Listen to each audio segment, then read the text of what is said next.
కూటమి ప్రభుత్వం వచ్చినాక మొదటి సంతకం సుగాలి ప్రీతి గురించే అని పవన్ కళ్యాణ్ చెప్పిండు.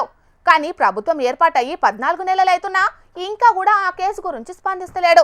ప్రతిపక్షంలో ఉన్నప్పుడు సుగాలి ప్రీతికి న్యాయం చేస్తానని మాటిచ్చి ఇప్పుడు ఉప ముఖ్యమంత్రి అయినాక మాత్రం పట్టించుకుంటలేడని సుగాలి ప్రీతి తల్లి అనేటాలకు జనసేన నాయకులతో పాటు చిన్న సీఎం పవన్ కళ్యాణ్ సార్ కూడా ఇవాళ మాట్లాడిండు.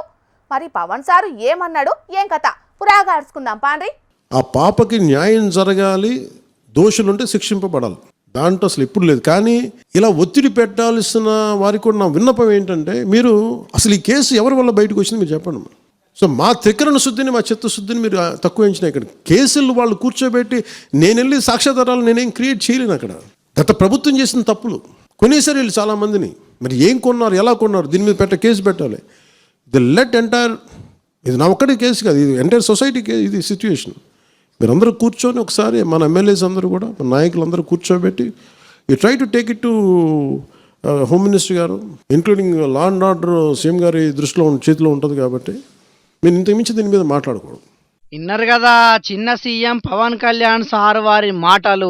ప్రతిపక్షంలో ఉన్నప్పుడేమో సుగాలి ప్రీతికి న్యాయం చేయాలని పంకపాటి సర్కారు మీద అంతెత్తు ఎగిరిపడ్డ పవన్ కళ్యాణ్ సారు ఇవాళ చిన్న సీఎం అయినాక మాత్రం ఇప్పుడు ఇట్లా మెత్తగా మాట్లాడుతున్నాడు. మీదికేంచి కేసుకు సంబంధించిన సాక్ష్యాధారాలు నేనేం తయారు చేయలేను, గత ప్రభుత్వం చేసిన తప్పు, అప్పుడు కొంతమందిని కొనేసిరని మళ్ళా పంకపాటినే బదనాం చేసే మాటలు మాట్లాడిండు. అట్లనే జనసేన ఎమ్మెల్యేలంతా కూసుండి దాని గురించి ఆలోచించి అసెంబ్లీలో నిలదీయురన్నట్టుగానే చెప్పిండు. అధికారంలో ఉన్నోళ్ళు కూడా ప్రతిపక్షంలో ఉన్నట్టుగానే ఇంకా నిలదీసుడు, పక్క పార్టీల మీద బదనాం మోపుడు కాకుండా ప్రతిపక్షంలో ఉన్నప్పుడు డిమాండ్ చేసినట్టు ఈ కేసును సిబిఐకి అప్పచెప్పి దోషులు ఇవ్వాలనేది తొందరగా తెలిసినట్టు అయ్యుండ్రి. అధికారం మీ చేతులున్నది కాబట్టి మీరు ఏదైనా చేయగలుగుతారు.